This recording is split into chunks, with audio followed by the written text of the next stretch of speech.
A veces se entrega un premio a una persona y simplemente se le permite decir gracias. En este caso en particular, antes de dar la distinción, la idea es que de esa persona podamos obtener todo lo que podamos. En una palabra, vamos a exprimir al doctor Manes, no se lo dijimos a él.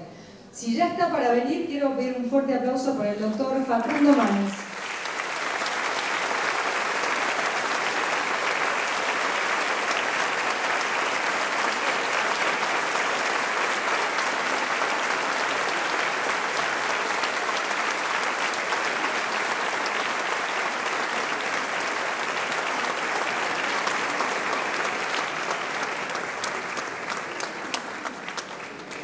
Su nombre, disculpe, pero ay, la cara suya me suena de algún lado. Bueno, me pasa eso 3 veces por semana, pero no ahora, en este caso. Bienvenido, Facundo. Ahí lo chistan de todo, es una celebrity. ¿O no? Parecía que tocaban los Backstreet Boys, pero no. Doctor Manes, antes que nada, este barrio, ¿qué le dice a usted? Porque lo primero que le trajo el barrio, yo estuve estudiando, perdónenme que el atrevimiento, no estoy para recibirme de nada, pero estudié que los recuerdos asociados con las emociones se nos graban de otro modo. Así que por favor díganos lo que estaba contando arriba recién, cuando usted llega a este barrio, ¿qué le aparece? Bueno, conozco, buenas tardes y gracias por el tiempo de venir a conversar sobre el cerebro, sobre el conocimiento y gracias al Banco Provincia, al presidente, a Gustavo Paramori, que es además un gran amigo, a vos Silvina. Le contaba que yo pasé alrededor de 10 años en este barrio porque hice la residencia en Flemi, así que conozco todos los restaurantes baratos, la cancha de fútbol 5 que nos escapábamos después de las guardias con mucho estrés, así que conozco muy bien el barrio y es cierto lo que decís vos, que los recuerdos de una memoria se disparan por asociaciones. Y también es cierto que uno no recuerda todo en la vida, que es más, uno olvida casi todo. Y solo recuerda o recordamos en general lo que nos emociona. Y está bueno que olvidemos, porque si no seríamos Funes el Memorioso, este célebre personaje de Borges que tenía la tragedia. Borges cuenta en el cuento que Funes, un empleado de campo de Fray Bentos, tenía la tragedia que recordaba todo. Entonces vivía 24 horas mañana solamente para recordar las 24 horas de hoy. No podía asociar ni aprender nada nuevo, así que por suerte olvidamos. Por suerte. Bueno, usted no se olvidará de sus orígenes, dónde nació, dónde estudió, y lo que más nos interesa, por lo menos a mí, ¿cómo se soñaba usted, doctor Manes, para cuando fuera grande? Uno cuando es chiquito le preguntan, ¿qué vas a hacer cuando seas grande? Bombero, qué sé yo, policía, boxeador, doctor, pero la verdad que hay toda una revolución en los tiempos que nos toca vivir, que tienen que ver con el protagonismo de las neurociencias, ya no negadas ni siquiera por los psicoanalistas, no sé si los más ortodoxos, pero conozco psicoanalistas tradicionales que lejos de pelearse con las neurociencias, piensan en aliarse. Pregunto un poquito largo. Vamos a su infancia, doctor. Los primeros años de mi vida los pasamos con mi familia en Arroyo Dulce. Es un pueblo de alrededor de 1500 habitantes en la provincia de Buenos Aires, entre Pergamino y Salto, pertenece a Salto. Y mi papá era médico rural y mi mamá lo ayudaba en todo lo que sea partos y curaciones, así que mi casa era un poco una clínica también, la clínica del pueblo. Y el otro, hace unas semanas tuve el honor de dar una charla ahí, volver a la casa. Y era una casa típica de campo y fuimos, y nunca más se alquiló desde que lo fuimos nosotros. Y en un momento entramos con mi mamá, mi hermano que está acá, y estaba, mi papá falleció, y estaba en los elementos de consultorio, los forceps que usaba mi padre. Fue algo increíble. que tuve una experiencia muy fuerte hace poco con la pequeña localidad donde crecí. A los 7 años nos fuimos a Salto y ahí hicimos la primaria y la secundaria. Y siempre era una persona inquieta, un poco oyendo a tu pregunta, pero sentía como soledad. Siempre fui una persona que me daba cuenta que claramente Salto no era el centro del mundo y quería explorar el mundo. Así que tuve esas ganas de explorar el mundo y luego la vida me dio esta oportunidad a través de la ciencia. Lo mágico de la ciencia es que uno llega a cualquier ciudad del mundo y hay una persona trabajando en la temática que uno trabaja, entender el cerebro, y me permitió conocer bastante el mundo, pero sobre todo conocer la gente que habita en el mundo y también darme cuenta que somos todos bastante parecidos, por más que haya en algunas ciudades autopistas mejores o sistemas materiales mejores. En el fondo los seres humanos somos más o menos parecidos, tenemos los mismos miedos, las mismas alegrías, los mismos sueños. Así que bueno, si yo recuerdo mi infancia y mi pueblo, te diría que era una persona ávida por conocer el mundo. Siempre se nos dice que, bueno, que esto es una unidad sellada, que mejor dejarla como está, y que es un misterio. O sea, yo que ya tengo unos años, crecí pensando que, por ejemplo, las neuronas no se regeneraban, que moría una y olvidarte, entonces iba calculando para abajo con cuántas habré nacido, cuántas me irán quedando. Creo que ya se sabe que no es así. ¿Cuánto más se sabe del cerebro ahora que hace, vamos a inventar, 30 años? Se sabe mucho, y en dos aspectos. Se sabe bastante de muchas cosas del funcionamiento, de cómo tomamos decisiones, de algunos aspectos de la memoria, del olvido, de la creatividad, sobre todo en qué contexto aparece la creatividad, de la percepción. Nosotros no vemos con los ojos, vemos y procesamos la información con el cerebro. Sabemos bastante más de muchas funciones.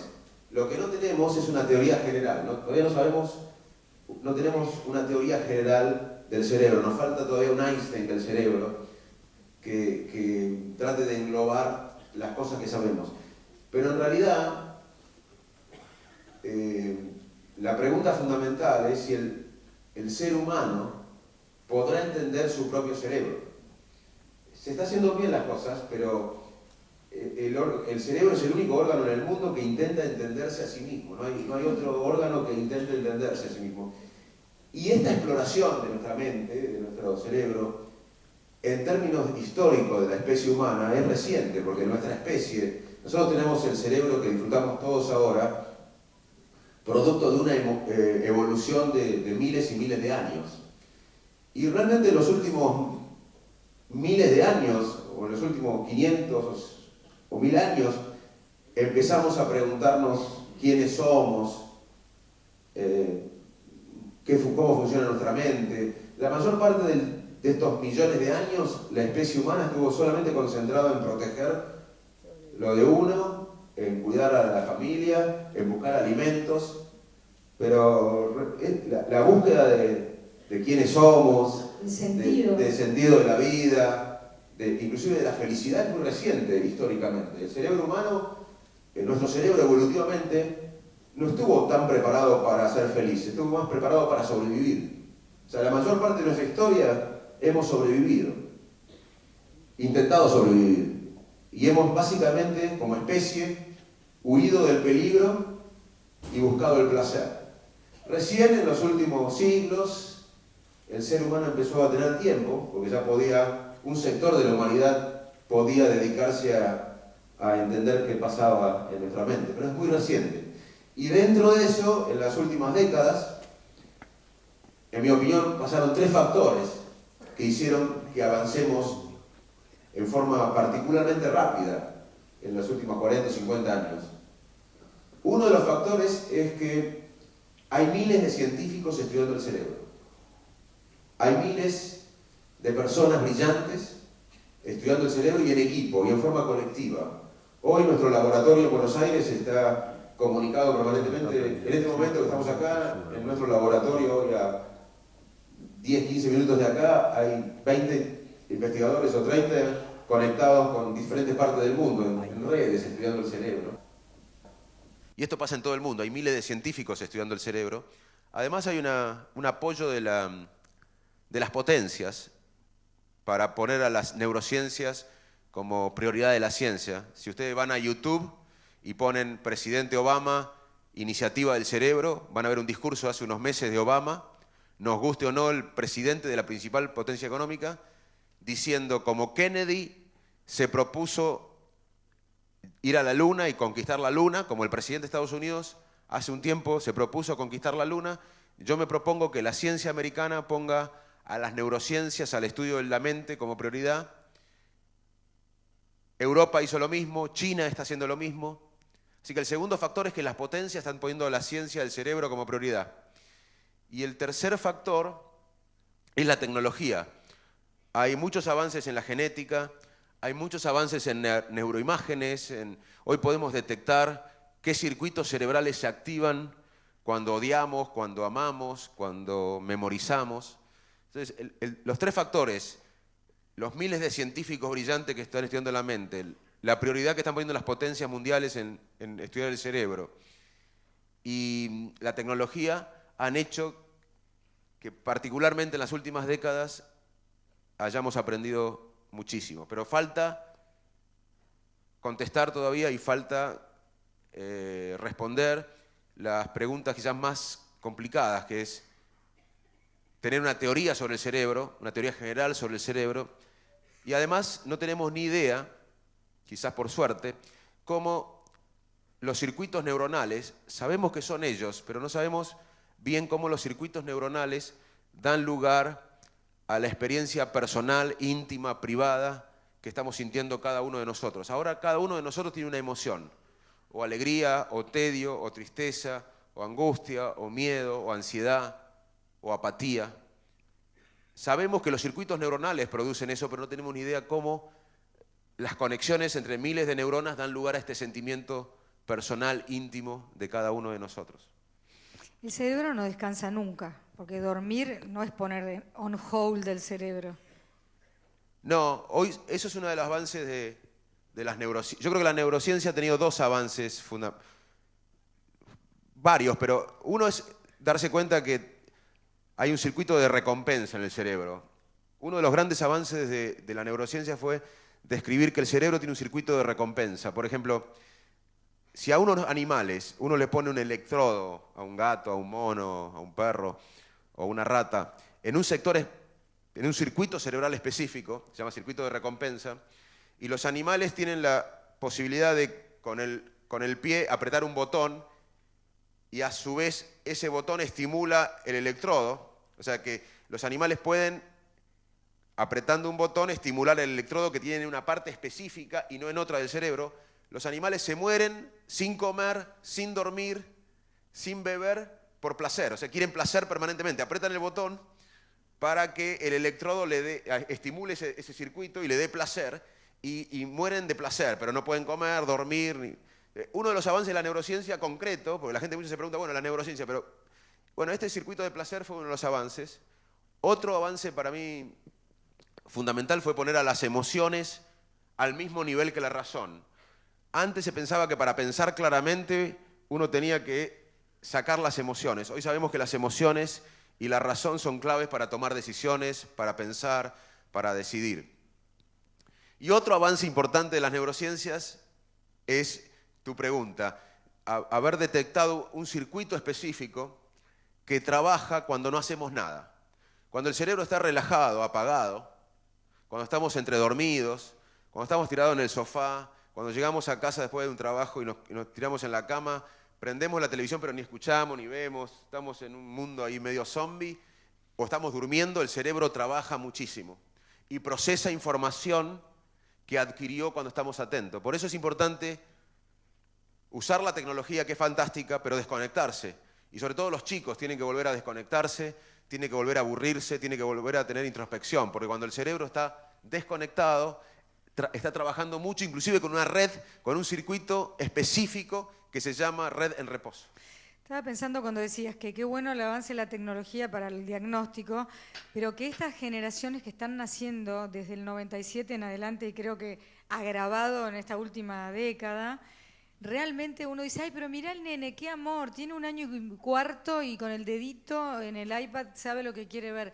¿Sabemos qué puede generar eso? Como, digamos, es divina la revolución tecnológica, pero esos cerebritos, ¿sabemos lo que les va a pasar? El impacto de la tecnología en el cerebro es un tema de mucha investigación actual. El primer concepto que hay que tener es que el cerebro humano empieza a desarrollarse en el útero y termina de desarrollarse después de los 20 años. La última parte que se desarrolla es el lóbulo frontal, que permite planificar, que permite tener un pensamiento abstracto, que permite inclusive tener conciencia de los pensamientos de uno. El área frontal termina de desarrollarse entre los 20 y 25 años. O sea que el impacto de la tecnología hay que evaluarlo en 20, 25 años, por lo cual no tenemos tanto tiempo porque todavía es un proceso en marcha. El segundo punto es que no va a haber un nuevo lóbulo cerebral por Facebook, como tampoco hubo un lóbulo cerebral nuevo por la imprenta. Cuando apareció la imprenta, fue una revolución como lo es ahora la tecnología. Y mucha gente habrá pensado en ese momento, voy a perder la memoria porque van a estar todo escrito y las bibliotecas van a tener todo y nadie perdió la memoria. Entonces, no va a haber un cambio anatómico porque la anatomía del cerebro... la anatomía del cerebro cambia en miles y miles y miles de años. El otro punto es que personas, niños, adolescentes y adultos con rasgos obsesivos, con rasgos impulsivos o con rasgos compulsivos, muchas veces la tecnología le va a disparar conductas obsesivas, ansiosas y compulsivas. Pero no es que la tecnología inyecte esas conductas, son gente que ya tiene tendencia a esas conductas y está permanentemente teniendo más conductas obsesivas, compulsivas, ansiosas por la tecnología que facilita, que gatilla esas conductas. El otro problema que estamos viendo con la tecnología es que nos separa como humanos. Estamos conectados pero no comunicados. Sí, y el aspecto... A ver, todo esto en el marco que la tecnología es fantástica y que la tecnología nos permite vivir más, muchas veces vivir mejor. Estamos hablando del uso desmedido y de algunas cosas que no va a poder reemplazar la tecnología. Una de las cosas que no va a poder reemplazar la tecnología es el contacto humano. El factor humano en la educación, en la medicina, en un maestro, en un tutor, va a ser irreemplazable. Por eso la educación a distancia va a ser muy importante, pero nunca va a reemplazar al profesor, al ejemplo, porque el cerebro humano aprende de 3 maneras, cuando algo nos inspira, nos motiva y nos parece un ejemplo. Y hay diferentes experimentos que muestran que este factor humano, este contacto personal es irreemplazable. Es tan así que el aislamiento social, estar aislado socialmente, es un factor de mortalidad más importante que el tabaquismo severo o que el alcoholismo severo. O sea, no tener conexión social. Así que aunque no le guste este diálogo, quédense porque se van a morir unos días más tarde.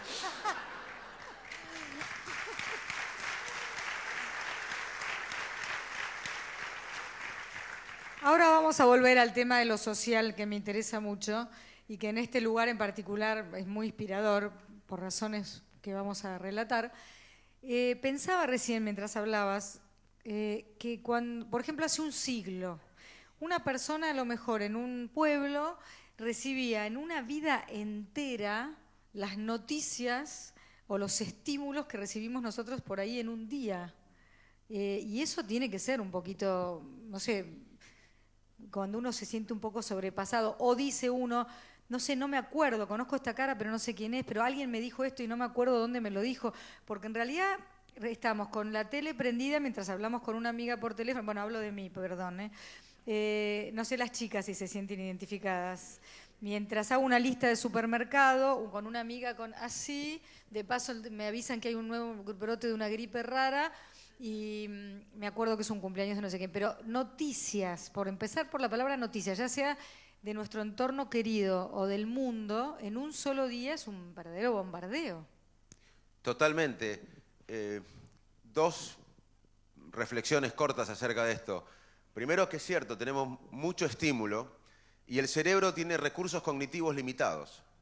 Nuestro cerebro tiene recursos cognitivos limitados. Por eso, por suerte, nosotros la mayor parte del día vivimos en piloto automático. La mayor parte del día nosotros pensamos, sentimos y decidimos de una manera automática que no llega a la conciencia, que está facilitado por memorias previas, experiencias previas, emociones previas. A veces somos racionales y tenemos pensamientos conscientes y deliberados y elegimos entre opciones concretas. A veces. No lo podríamos hacer permanentemente porque tenemos recursos cognitivos limitados. El cerebro tiene recursos cognitivos limitados. Entonces, esta información permanente utiliza mucho estos recursos cognitivos y produce un estrés, un cansancio que muchas veces lo notamos. Por otra parte, es clave entender que nosotros, si bien vivimos tomando decisiones automáticas la mayor parte del tiempo, no conscientes, basadas en nuestras experiencias, emociones y memorias previas, y a veces tomamos decisiones más racionales, deliberadas, cuando tenemos un cálculo más o menos aproximado de los riesgos o los beneficios de cada decisión. También tenemos que saber que nosotros sentimos, pensamos y decidimos de acuerdo a quienes nos rodean. Nuestra pareja, nuestra familia, nuestros amigos, nuestro compañero de trabajo, de política, del club, influyen en la manera que sentimos, pensamos y decidimos. Y también, aunque parezca mentira, los seres humanos tenemos esquemas mentales y decidimos, sentimos y pensamos de acuerdo a las sociedades que vivimos y a la historia de las sociedades que vivimos. Y les voy a contar una anécdota personal. Ese chiquito en Salto que les conté hoy, cuando tenía 13 o 14 años, sinceramente no habíamos venido mucho a Buenos Aires y nuestro mundo era Salto. Y era el retorno de la democracia, venía mucha gente de Europa exiliada, de Salto, que venía al pueblo. Mi entorno era un esquema mental determinado. Y yo que no conocía Buenos Aires, menos conocía Estados Unidos y Inglaterra y Europa. Y realmente Facundo Manes, cuando tenía 13, 14 años, pensaba que Estados Unidos, tenía idea yo que Estados Unidos y Inglaterra eran países donde había millones de personas que se levantaban a la mañana, tomaban un café y después lo primero que hacían era ver cómo engañaban o embromaban a la Argentina. Y después tuve la suerte de vivir en Estados Unidos varios años, vivir en Inglaterra, me di cuenta que había millones de personas que se levantaban, que no sabían que tomaban dónde quedaba café, la Argentina, pero que no se preguntaban. La primer dilema del día no eran cómo embromar a la Argentina, además no nos conocían y los que nos conocían les parecíamos simpáticos. Ahora ya llevo más de una década en Argentina y vuelvo a pensar que en Estados Unidos y en Inglaterra hay millones de personas que se levantan a la mañana a ver, y lo primero que hacen es cómo nos embroman. O sea que nosotros tomamos decisiones en forma automática, no consciente, basados en las emociones, en la memoria, a veces en forma deliberada, consciente, evaluando las posibilidades, pero también tomamos decisiones por quienes nos rodean y por las sociedades y la historia en la cual vivimos. ¿Se puede modificar un patrón de pensamiento? Por ejemplo, si uno tiende a ser una persona pesimista, ¿puede trabajar en eso para que el pensamiento no se caiga siempre en la misma huella, hablando como si fueran las ruedas de un auto que va y de golpe cae en esa huella del pesimismo? Hay personas que lo hacen naturalmente. Son las personas más resilientes. Expliquemos qué es la resiliencia. Resiliencia es la capacidad que tienen ciertas personas de enfrentar un problema, de superarlo, y esa situación de enfrentamiento y superación de un problema lo fortalece a esa persona. La persona sale fortalecida. Eso es resiliencia. Y hay personas que ante el mismo problema se achican, se deprimen, los afecta físicamente, psicológicamente. Como hay gente que naturalmente tiene talento para el deporte, como hay gente, como mi amigo Pacho Donel, que naturalmente tiene talento para escribir, para la historia, hay gente que tiene talento también para la resiliencia. Hay gente que naturalmente, y esa gente no necesita ayuda, ya lo hace bien. Hay otros que tienen más pensamientos tóxicos, que ven este vaso vacío, en vez de verlo, algunos lo ven mitad lleno, otros mitad vacío, y hay gente que claramente tiene más pensamientos tóxicos, que ve la mitad vacío del vaso, que un problema lo supera, lo complica, y en esas personas es difícil, porque todos tenemos estos esquemas mentales, pero hoy hay técnicas que intentan cambiar este modelo, este esquema de pensamiento, porque es importante saber que de la manera que pensamos es la manera que sentimos. Si yo cambio la manera, hoy se puede intentar cambiar la manera de pensar para la manera que sentir. Por ejemplo, esto la verdad que estoy muy emocionado que a un científico venga a escucharlo tanta gente, más allá del interés en el cerebro. Miren si debe estar mi familia por acá, no la veo, pero debe estar. Ahí está, mis hijos. Es una tarde linda. Miren si yo salgo de acá y en vez de disfrutar todo esto, digo, y por ahí a Gustavo Marangoni que me invitó no le gustó por tal cosa. Todo esto puedo... Un Pac-Man podés tener acá. Entonces, y muchas veces funcionamos así los seres humanos. De la manera que pensamos es la manera que sentimos. Y si imagínense que yo hago un escándalo, que ahora tengo una amnesia y no me acuerdo de nada. Salimos en todos los diarios. No, y salgo de acá y dije, estuve bien. Y me voy a sentir bien. O sea, de la manera que pensamos es la manera que sentimos. Y sabiendo eso hay mucho para trabajar. Y hay muchas técnicas para trabajar. No es fácil, pero se pueden muchas veces intentar modificar estos patrones de pensamiento que muchas veces nos hacen sentir mal. Porque la realidad la construye el cerebro. El punto que quería marcar es que la realidad no es lo que pase. No es si la realidad de cómo me voy a sentir yo después de esta charla no es tanto si a ustedes les gustó o no. Porque yo no voy a saber nunca si a ustedes les gustó o no. Es cómo yo pienso que a ustedes les pareció. Y esto lo crea mi cerebro. ¿Eso es algo parecido a la inteligencia emocional? ¿Existe tal cosa como la inteligencia emocional, además de un libro bestseller? El primer concepto es que la neurociencia o la ciencia, por suerte, no puede medir toda la complejidad de la inteligencia humana. La inteligencia humana es mucho más que el coeficiente intelectual que puede medir la ciencia. El coeficiente intelectual mide algunas cosas que tienen que ver con la matemática, con la aritmética, y que correlaciona con éxito en la vida si uno se dedica a tareas que tienen que ver con el coeficiente, con lo que mide. Pero para nada, por ejemplo, predice liderazgo. El liderazgo, un coeficiente intelectual no predice creatividad. La creatividad se da en otros contextos, pero alguien que tenga mucho coeficiente intelectual, mucho IQ, muchas veces puede ser poco creativo. A veces se da la combinación, pero no predice liderazgo, por ejemplo. Hay líderes... Ni las relaciones humanas, podés tener un genio aislado. No, es más, siempre, algunos que me han escuchado esta anécdota, pero para mí es clave, y para los que no me han escuchado la voy a contar. Cuando yo trabajaba en la Universidad de Cambridge, en Inglaterra, había dos matemáticos que eran equivalentes al premio Nobel de matemática, porque en matemática no hay un premio Nobel. Y había dos matemáticos que habían ganado el equivalente al premio Nobel de matemática, eran brillantes matemáticos.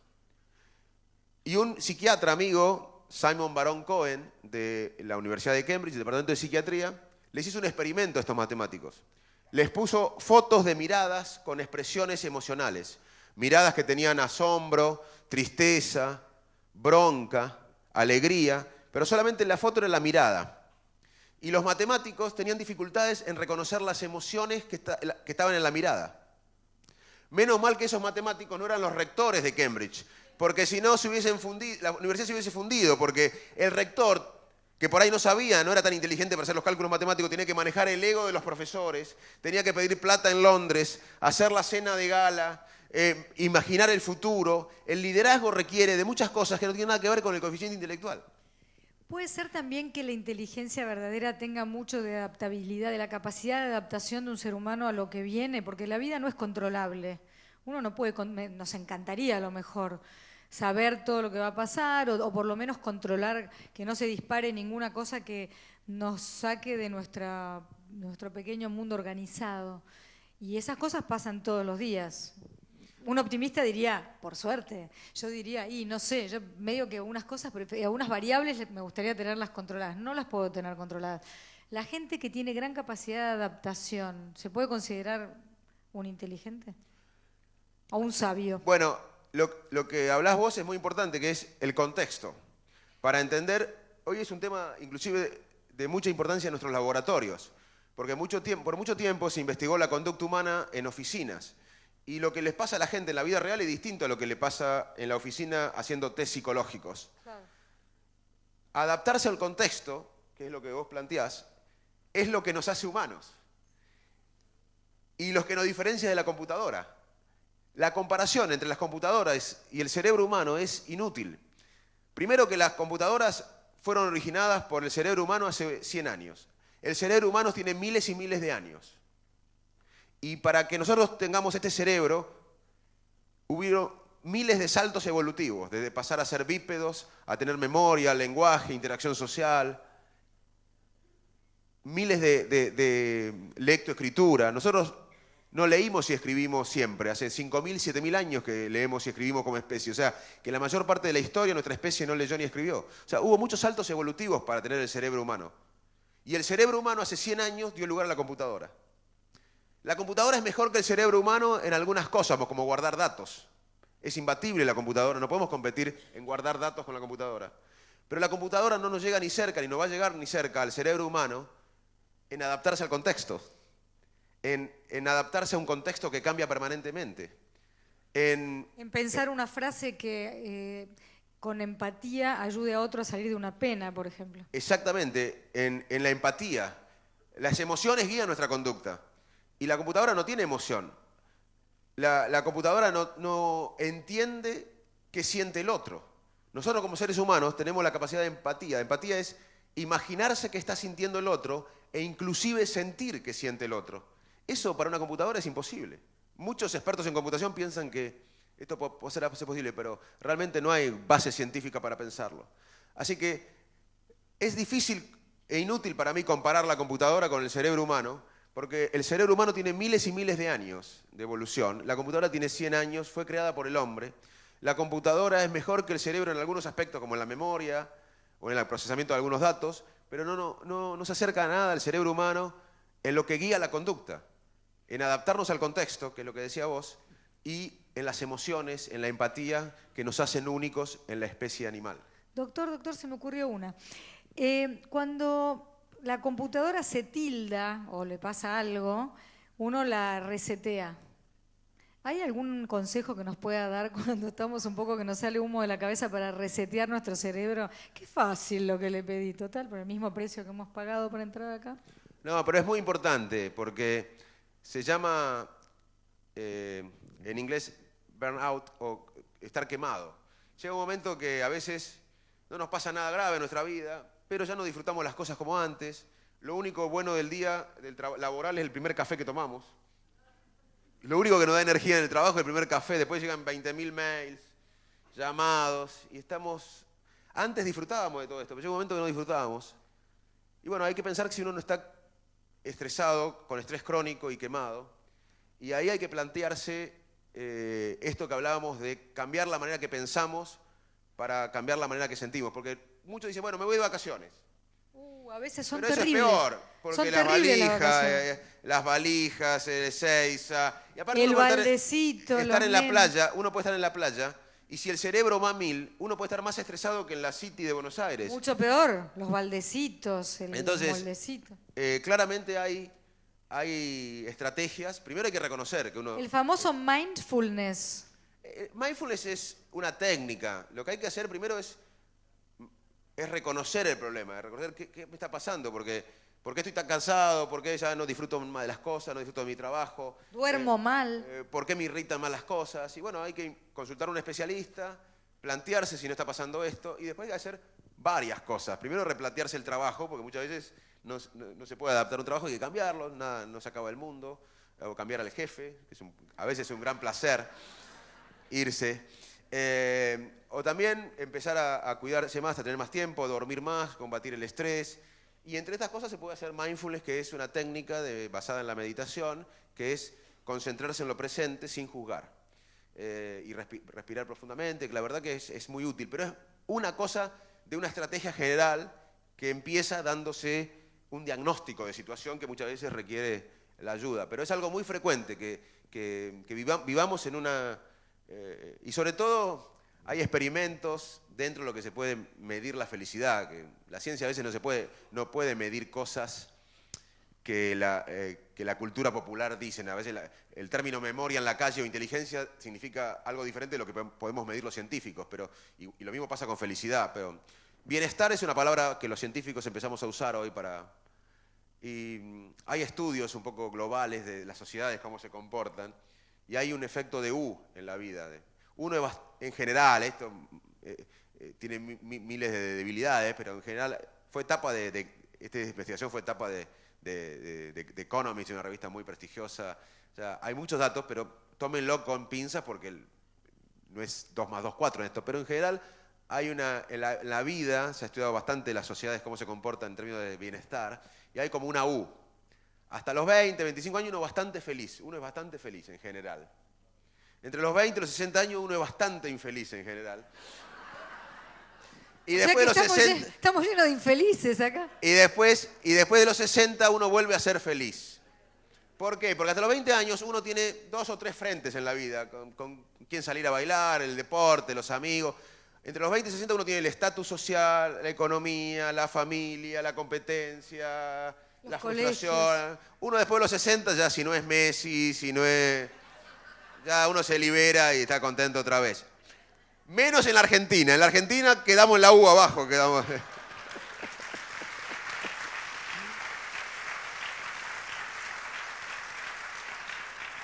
Esto de la Argentina es un estudio de la Universidad de Palermo que lo hizo un economista que se llama Foglia, que muestra que en la Argentina, a diferencia de la U que se produce en todo el mundo, habría una tendencia a quedarnos en la infelicidad después de los 60.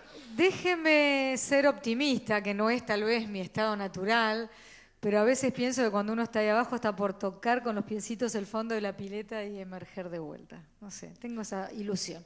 Déjeme con mi ilusión. Me preocupó que dijo que hasta los 20 años se está formando el cerebro, y lo digo como madre de un adolescente. Los chicos toman alcohol desde los 14 años, abusan de sustancias, y ¿cómo les hacemos entender que están en formación todavía? Que no están hechos, aunque se sientan hechos. Qué fácil lo que le pregunté, ¿no es cierto, doctor?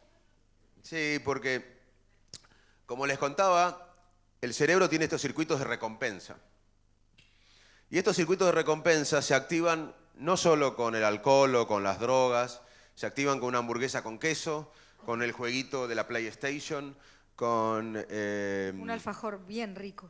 Sí, con sexo. Entonces, en términos, lo que quiero plantear acá y empezar a reflexionar que hay adicciones que son más tóxicas para el cuerpo, como la cocaína o el alcohol, pero hay adicciones que nosotros no las juzgamos tanto socialmente, pero son adicciones y tienen el mismo sistema cerebral. Cuando alguien es adicto a las computadoras o al trabajo o a la comida, son estos sistemas de recompensas que están activos. O sea que lo primero que quiero decir es que hay un sistema de recompensa en maduración en los adolescentes y en los niños, y que hay que tener en cuenta que la adicción no solo puede ser al alcohol o a las drogas, pueden ser a la tecnología, al trabajo, a la comida, a diferentes cosas. El segundo punto es que en la enfermedad mental es difícil muchas veces establecer cuándo es normal y cuándo es anormal. Lo mismo en la ansiedad, en la depresión, en la paranoia, en la manía. Todos somos un poco a veces acelerados, a veces somos un poco depresivos, somos un poco ansiosos, somos un poco, digamos, todos son un poco paranoicos. ¿Cuándo es la diferencia entre lo normal y anormal? Es cuando empieza a afectar alguna esfera en la vida, o la esfera familiar, cuando el chico o el adolescente o uno ya no tiene casi relaciones o tiene relaciones muy conflictivas con la familia, con el entorno o en la escuela, cuando no desarrolla bien en la escuela o en el trabajo si es más grande. Cuando uno empieza a tener problemas por alguna conducta en el ámbito familiar, personal o social, y laboral o escolar, uno debería pedir ayuda. Porque me parece que va camino al aislamiento, que es uno de los temas que estamos diciendo que es lo peor que podemos vivir, el aislamiento.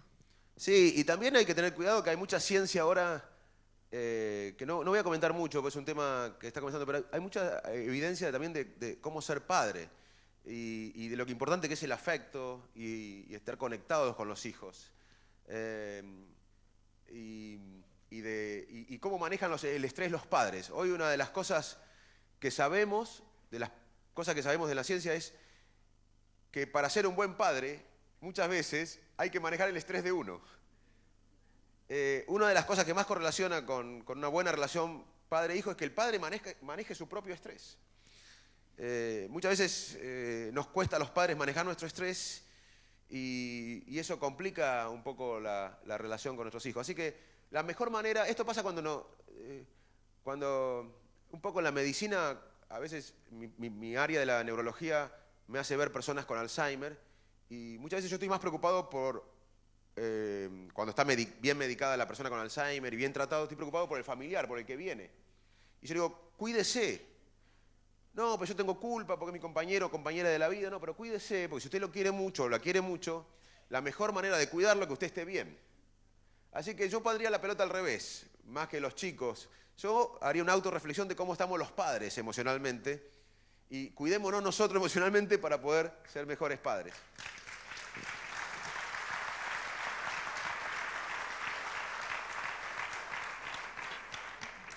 ¿Es verdad que todo lo que es bueno para cuidar nuestro corazón también lo es para cuidar nuestro cerebro?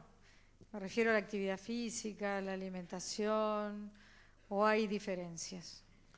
Sí, es cierto, todo lo que hace bien al corazón, como mantener la glucosa en sangre normal, el colesterol normal, evitar el sobrepeso, comer frutas, verduras, pescados, sobre todo omega 3, no fumar, tomar una copa o dos de vino tinto por día está bien, es mejor que no tomar una o dos copas de vino. Todo eso hace bien al cerebro, pero además al cerebro le hace bien el ejercicio físico. El ejercicio físico genera nuevas conexiones cerebrales. Después de los 65 años, el hipocampo, nosotros tenemos dos estructuras en la base de cada hemisferio, se llama hipocampo, porque tiene forma de caballito de mar, que son claves, son estructuras claves en la consolidación de la memoria.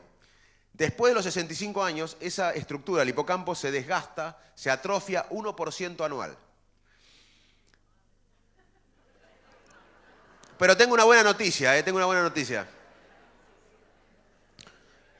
Se hizo un experimento en donde agarraron toda gente, imagínense que todos ustedes son sedentarios y tienen más de 65 años. A la mitad le dijo, caminen 3 veces por semana. A la otra mitad sigan siendo sedentarios. Luego de un tiempo, los que caminaron 3 veces por semana tenían el hipocampo más grande. Eso significa miles de conexiones neuronales nuevas solo por caminar. O sea, el ejercicio provoca nuevas conexiones, genera nuevas conexiones cerebrales. Además que es un buen ansiolítico, es un buen antidepresivo y refuerza el pensamiento creativo. Eso no quiere decir que vamos a ser Einstein de poder dar la vuelta a manzana, pero vamos a ser más creativos que antes de dar la vuelta a manzana. Además del ejercicio, como dijimos, la vida social, la interacción social, estar en contacto socialmente, el factor humano es muy importante. Yo tenía ganas de eso, de decir que estamos en un lugar maravilloso, que es esta comunidad de Amijay. Levanten la mano los que pertenecen a la comunidad. Bueno, entonces, disculpen ustedes si por ahí voy a ser reiterativa, porque ustedes saben muy bien dónde estamos. Sin embargo, hay una gran cantidad de gente que tal vez no sepa que estamos en un templo. Un templo que fue concebido para, además, ser una sala en la cual puede haber conciertos maravillosos. Este escenario está planteado, hoy es un escenario más grande porque mañana habrá danza sobre este lugar, pero también uno podría casarse, podría tener su bar mitzvah, su bat mitzvah. Es un lugar sagrado, pero también sagrado desde el punto de vista de la reunión de los humanos, porque como nos estaban contando antes de bajar, también aquí se trabaja por el prójimo. Y todo esto te lo digo para dar pie a 3 temitas sencillitos. La religión, cómo es el cerebro del que cree, La solidaridad, que tiene que ver con la empatía, que por ejemplo me estaban contando el caso de un señor trapito, grande, que trabaja como trapito hace mucho tiempo en la esquina y no se bañaba, no se vestía, y desde que empezó a venir a almorzar acá, se empezó a vestir y a bañar, y ahora saben su nombre y él tiene para quién vestirse y por quién estar en un lugar. Eso pasa acá, donde estamos. Me emociono mientras lo cuento, me lo contaron hoy, y creo que es importante que se sepa. Y me parece que también nos da pie a esto, ¿no? El otro, pensar en un otro, cuando uno se encierra en sus propios problemas, nunca tu cerebro te aconseja bien en una noche de insomnio, en esas noches en las que crees que el mundo conspiró para que te vaya mal, como vos pensabas que los yanquis todas las mañanas después del café veían cómo nos arruinaban la vida a nosotros. Pero hay noches, no sé si les pasa a ustedes, que uno tiene insomnio y la noche es mala consejera, pensás mal a la noche. Y por suerte al día siguiente la mayoría de las veces ya no pensás más mal. Pero también estamos en un ámbito perteneciente a la comunidad judía, y digo comunidad y no religión, porque también sé que muchas personas de la comunidad judía tienen esta característica de reunirse, seguir estudiando, hacer cursos. Siempre, mi teoría personal es porque eso nadie te lo puede quitar. No pertenezco a la comunidad judía, pero tengo una gran empatía y un gran amor. Y me parece que en eso son imitables y admirables. Siempre están haciendo algo nuevo. Cuando no bailando un ricudim se dice, Susi, ¿estuve bien? No sé, cantan, bailan, estudian y se reúnen. Y estamos en ese ámbito que a mí me parece, además de ser maravilloso desde lo edilicio, me parece que tiene un alma muy particular. Así que bueno, pensamiento religioso, sociabilidad, empatía con el necesitado, todo eso en este combo que tenía necesidad de decir. No, y una cosa que dijiste de la comunidad que se reúnen y se esfuerzan y aprenden, es otro tema que me permite completar cómo mantener el cerebro en forma, que es un poco lo que estábamos hablando antes, que dijimos, todo lo que hace bien al corazón, hace bien al cerebro, pero al cerebro además le hace bien el ejercicio físico, aunque sea caminar, y otra cosa es aprender algo nuevo, algo que uno no sepa, de un tema nuevo, algo diferente.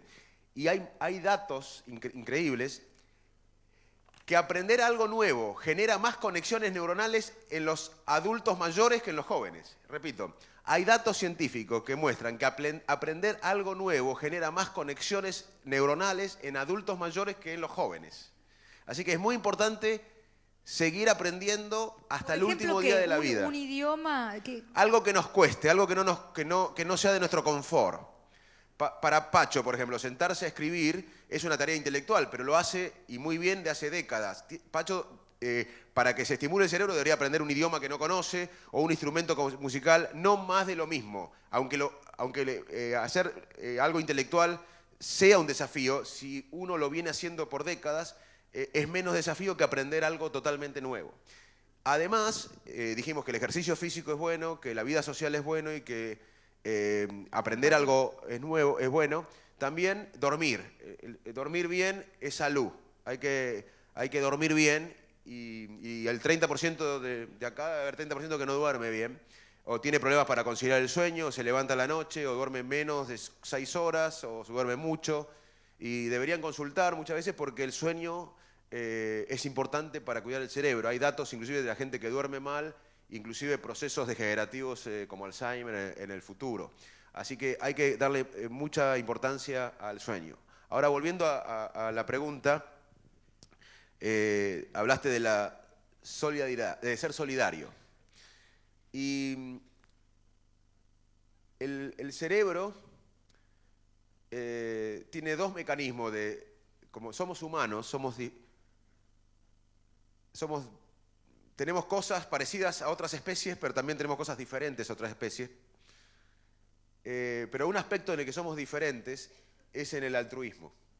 Somos muy complejos como altruistas. ¿Por qué? Somos parecidos a otras especies en el ser altruista con lo que vemos, en lo inmediato. Si todos nosotros vemos un chiquito que se ahoga en un río, vamos a hacer lo posible para salvarlo. O sea, en lo inmediato. En lo inmediato somos, siempre nos jugamos, lo que vemos, ayudamos. Cuando vemos el sufrimiento tendemos a ayudar. Pero como seres humanos tenemos una posibilidad más de ser altruistas de lo que no vemos. Somos la única especie que tiene la capacidad de ser altruista por el dolor que no ve, pero se imagina. Y eso nos hace únicos. Y por eso construimos sociedades, construimos estrategias a largo plazo, políticas de Estado, porque tenemos la posibilidad de ser solidarios con los que nos vemos, inclusive con las próximas generaciones. La escuela pública que transformó la Argentina. Esa escuela que no vio a Favaloro egresado, ni a Milstein egresado en Bahía Blanca, fue pensada por argentinos altruistas, que fueron visionarios y pensaron un país o ayudaron a generaciones que no iban a ver. Somos la única especie que puede pensar o ayudar lo que no ve. Eso es algo que nos hace únicos. Y el otro aspecto del altruismo que quería resaltar en esta charla es que también hacer el bien, ser altruista, ayudar al prójimo, genera recompensa, activación de los circuitos de recompensa. Ayudar al otro, dar una mano a un amigo, ser solidario, activa los mismos circuitos cerebrales que la cocaína, que el sexo, que lo que estamos acostumbrados a pensar que activan los circuitos de placer. Así que es maravilloso construir una sociedad mejor mientras la pasamos bien.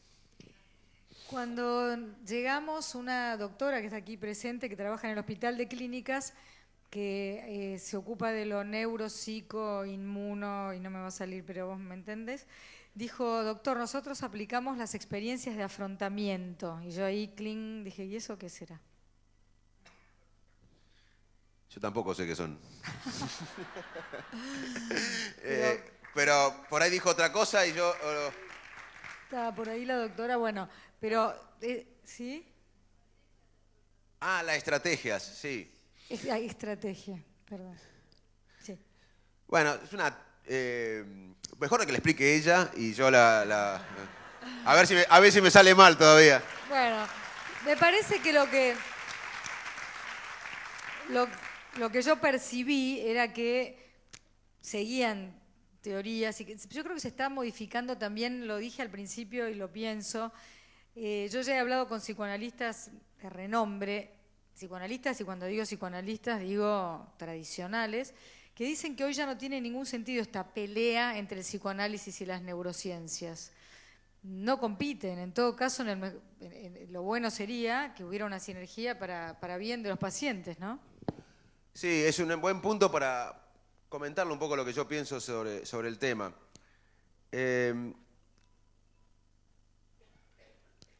Primero, ¿qué es la neurociencia cognitiva? La neurociencia cognitiva es una rama de la ciencia que estudia e intenta entender cómo funciona la mente, cómo tomamos decisiones, cómo memorizamos, cómo olvidamos, cómo procesamos las emociones. No viene a reemplazar nada, viene a aportar. Las preguntas que intenta responder son las de siempre. Las preguntas que desde siempre tuvo la civilización occidental, que es la conciencia, la inteligencia, la memoria, el libre albedrío, no son preguntas nuevas de la neurociencia, son preguntas que desde siempre tuvo la civilización occidental. Hoy, mediante miles de científicos trabajando colectivamente, mientras nueva tecnología, se está dando con el método científico se intenta entender esto. No es reduccionista la neurociencia cognitiva.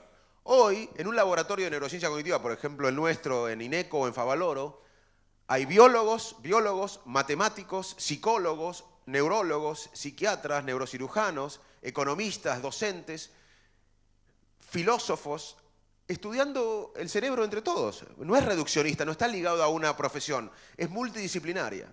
Además, estudia el cerebro en diferentes niveles, desde lo molecular, desde los neurotransmisores, de las sustancias, hasta los circuitos, hasta la relación del cerebro en el nicho social, en el ambiente, porque el ambiente y la experiencia cambian nuestro cerebro. O sea que la neurociencia cognitiva es una área de la ciencia que estudia con el método científico o intenta estudiar la mente humana, con fortalezas y con debilidades. No es reduccionista, es multidisciplinaria, lo hace a diferentes niveles y hoy interactúa con otras áreas. El libro que escribí yo y que muchos de ustedes seguramente habrán leído, lo escribí con un licenciado en letras, con Mateo Niro. Porque yo estoy convencido que la neurociencia y los avances de la neurociencia tienen que trabajar en equipo con otras disciplinas. Porque el avance de la neurociencia va a impactar en todo lo que hacemos, va a impactar en la educación, que es sino el acto educativo, sino dos cerebros conectados. Y hoy sabemos que el cerebro solamente aprende cuando algo nos parece un ejemplo, nos estimula o nos motiva o nos inspira. Si no, no aprende uno. Entonces, claramente, avances en el estudio del cerebro va a impactar en la educación, porque el acto educativo son dos cerebros en contacto. Va a impactar en la ley, va a impactar en la economía, va a impactar en la política, va a impactar en la filosofía, porque todo lo que hacemos lo hacemos con el cerebro.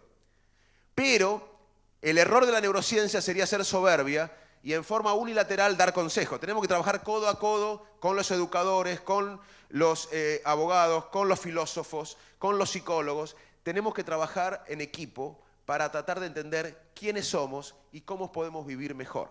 Así que yo celebro que otras disciplinas estén tendiendo puentes y nosotros desde la neurociencia tendiendo puentes con otras disciplinas. ¿Y cómo veo el psicoanálisis y la neurociencia yo? La verdad que yo me siento un privilegiado con esta relación, porque no pasa en todo lado del mundo. La Argentina tiene una alta prevalencia de psicoanalistas, casi una de las más importantes del mundo. En otros lugares, en las universidades, después de Freud, hubo una escuela importante de psicoanálisis. Freud para mí fue un hombre genial, que dijo cosas maravillosas como la relación del sueño y del cerebro, del no consciente, de la infancia.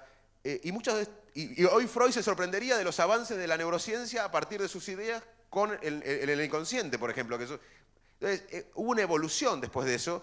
En la Argentina, por una situación particular, se da una cantidad enorme de psicoanalistas que no se da en otra parte del mundo, y para mí una posibilidad, porque en otra parte del mundo un neurocientífico como yo no tiene tanta posibilidad de interactuar con psicoanalistas. Acá en Argentina podemos interactuar, y yo creo que el psicoanálisis tiene tiene preguntas fascinantes sobre cómo funciona la mente.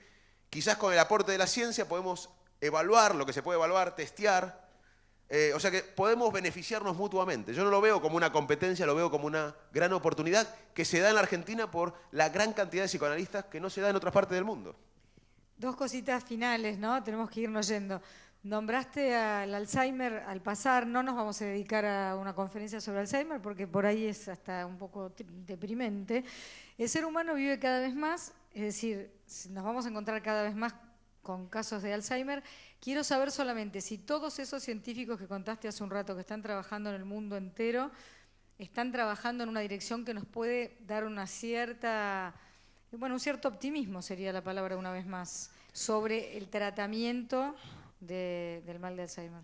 Bueno, el Alzheimer es un problema que ya no es solo médico, es un problema político, económico y social.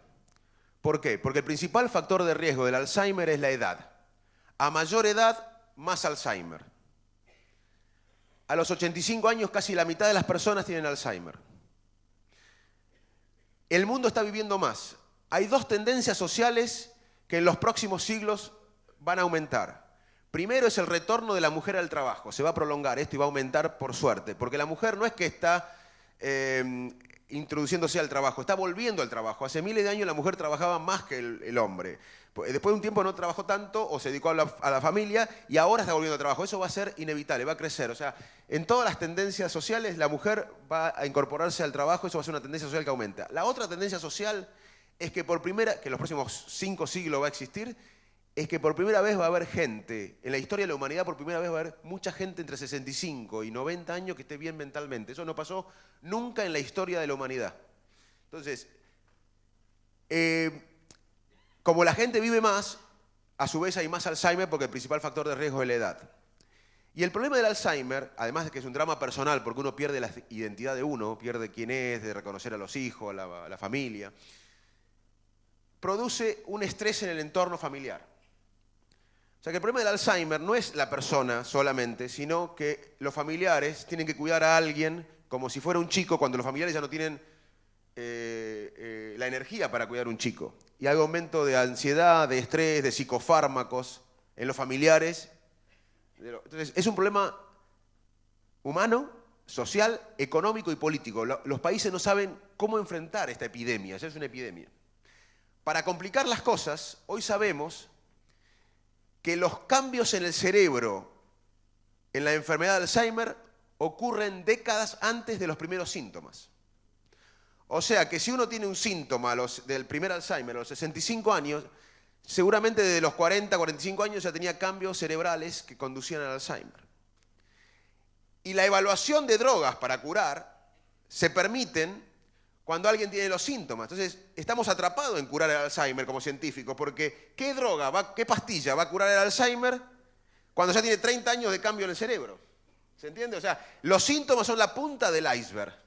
Ya hubo décadas de cambios cerebrales. Ahora, no quiero cerrar esta magnífica charla con algo negativo. Le voy a contar una ventanita de esperanza que aparte se da en Sudamérica para curar el Alzheimer. Un héroe de la neurología, un amigo, se llama Francisco Lopera, un neurólogo colombiano, en Antioquia, de hace décadas, viene estudiando lo que se llama un aislamiento genético. Son gente que vivió en el mismo lugar por mucho tiempo y se casó entre ellos y demás hace 2 siglos.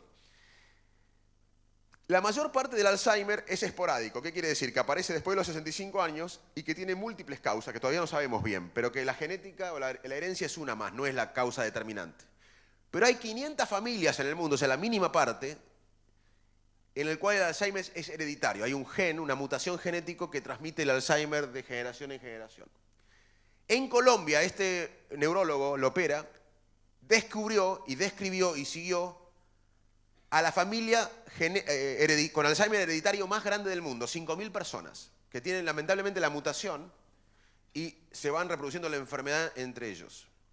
De eso hay un gran porcentaje, 2.000 o 3.000 que ya tienen los síntomas, pero hay un porcentaje importante de 1.000, 1.500 que tienen la mutación, pero no tienen los síntomas, todavía están intelectualmente bien.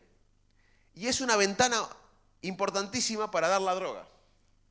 Y estamos trabajando, yo soy revisor del Instituto Nacional de Salud de Estados Unidos en evaluar los datos, con los Estados Unidos, con Colombia, estamos empezando a hacer el ensayo clínico que podría dar una ventana a la cura de la enfermedad y en América del Sur, en Colombia, gracias a este héroe de la neurología que se llama Francisco Lopera, porque permitió evaluar a personas que van a tener Alzheimer en los próximos 2 años, pero que todavía no tienen los síntomas.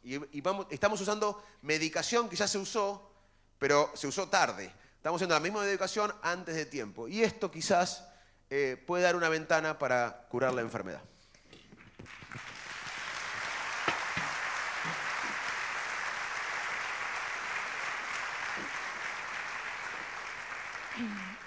Bueno, mucho se habló en nuestro país de la fuga de cerebros, de personas criadas y educadas en Argentina que luego se fueron. Este muchacho, nacido en Salto, estudió en Estados Unidos, estudió en Inglaterra, fue a comprobar a ver si nos querían arruinar o no, volvió, está con nosotros. La razón por qué volviste, amás nuestro país, podías haber estado en cualquier otro lado. Volví porque este país es mío. Muy bien.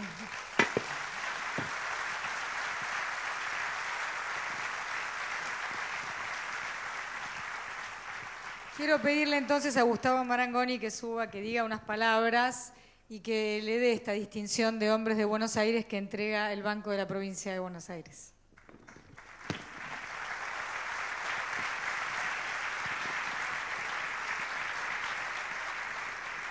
Me siento. Bueno, buenas tardes. Me olvidé lo que iba a decir. No, uno tiene tantos estímulos cuando lo escucha a Facundo que piensa muchas cosas y dice, uy, pero a la vez tengo que hacer lo contrario a lo que hacía Funes y tengo que sintetizar. Y uno tiene muchos motivos, como seguramente todos los que están aquí, esta numerosísima audiencia que tenés, todo este público, toda esta gente, muchos motivos. A mí se me ocurría sintetizarlos en algunos y muy breves. En primer lugar, lo primero que se me ocurría era que yo valoro mucho a aquellos que divulgan. A veces en nuestro contexto casi el término se usa despectivamente. Bueno, es un divulgador. Y ahí había un pensador, Kierkegaard, que decía que solamente aquel que domina algo verdaderamente puede decirlo de muchas maneras diferentes y decirlo de manera tal que lo entiendan todos. Entonces, cuando uno ve que Facundo convoca un lunes a la tarde 1000 personas para hablar de cómo funciona el cerebro, siente que está teniendo una tarea muy generosa porque está compartiendo años de formación y de conocimiento y los traduce para que nosotros, que no somos especialistas ni mucho menos, pero que nos interesa, eso lo podamos comprender. Y de alguna manera también pone en evidencia otra cosa, gente como él, a la que nos gusta distinguir y reconocer en este espacio de hombres de Buenos Aires o de mujeres de Buenos Aires, que es el hecho de que de alguna manera estos ejemplos rescatan lo mejor de nosotros, lo que queremos ser, lo aspiracional, el hecho de dedicarnos, por ejemplo, un rato a reflexionar, a pensar, no solo a correr o no solo a otras cuestiones más vanidosas, como en su momento, y ahí lo veo a Alejandro, el rabino de esta comunidad, quien le agradezco mucho porque también fue distinguido en su momento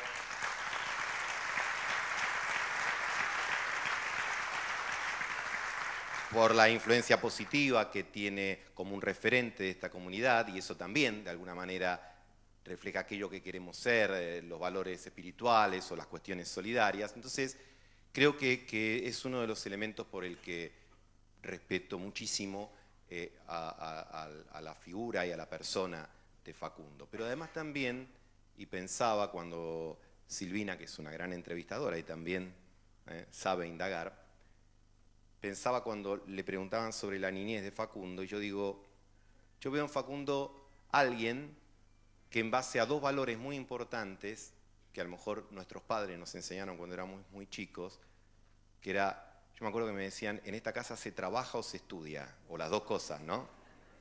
Y si hacías las dos cosas mejor.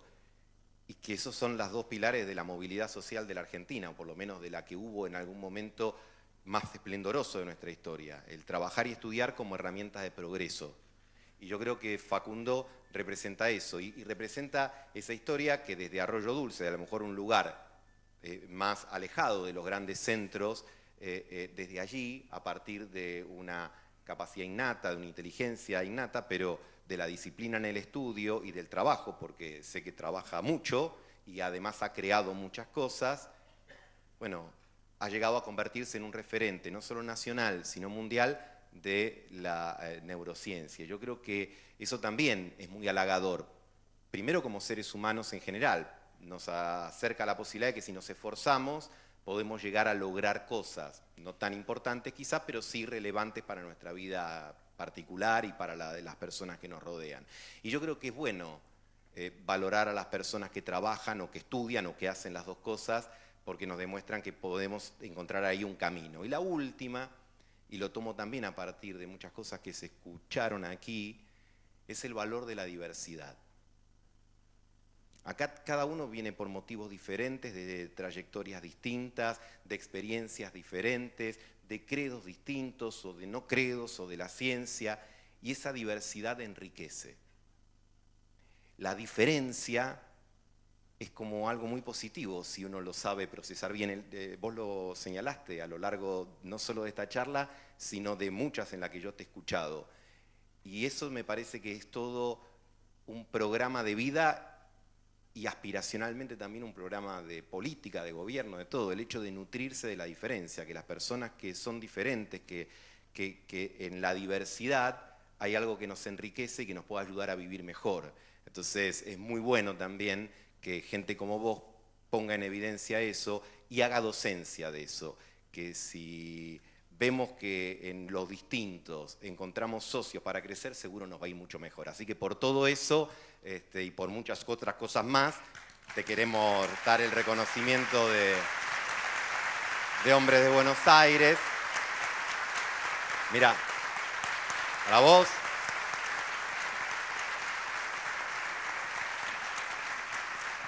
Hermano, gracias, gracias de todo. Gracias a vos y...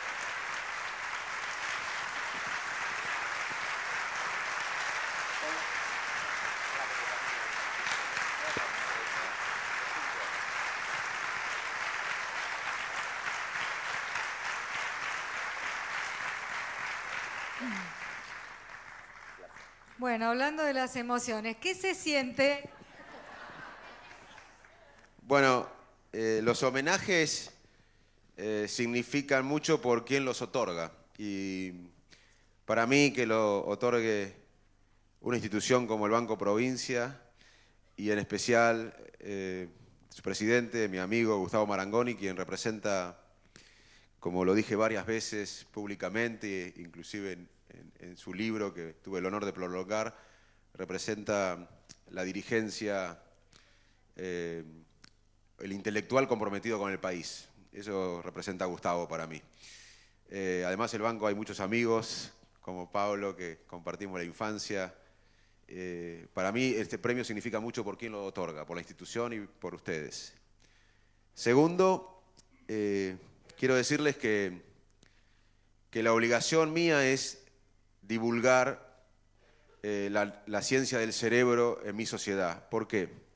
Porque para mí los avances del estudio del cerebro no pueden quedar en los laboratorios ni reducidos a los científicos. Tienen que ser debatidos por la sociedad.